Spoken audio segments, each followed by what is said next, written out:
More people need to talk about the weird special skills they gain as their life progresses, like me. I can identify skin cancer on just a glance alone. This actually helped me a couple weeks ago because I noticed this weird patch on my skin, so I decided to go into the doctor. I gained this skill because my dad got skin cancer so often when I was a kid, he may as well have just had a punch card at the dermatologist because he would go in and get stuff cut off so consistently. When I went into the dermatologist and showed him the thing on my shoulder, they weren't convinced that it was cancer, but I was like, oh, please do cut it and send it for a biopsy at least. And they're like, okay, fine.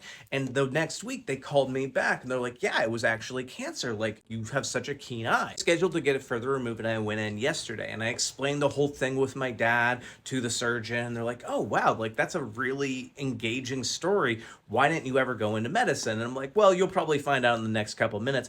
And then they proceeded to give me shots of painkiller in my shoulder. Immediately fainted. And I had to text my wife and be like, hey, not an emergency, but I did faint. Could you please come? I might need your help. In the last couple of weeks, I have impressed two dermatologists and embarrassed myself in front of one of them. That's not true. I embarrassed myself in front of both of them because in my first exam, they did my whole body exam and they looked at the bottom of my foot and they're like, oh, how long have you had this mole on the bottom of your foot? And I'm like, I don't have a mole on the bottom of my foot. And so then I look and I'm like, oh no, that's peanut butter. I usually like drop some on the floor for my dog. I must have stepped on it.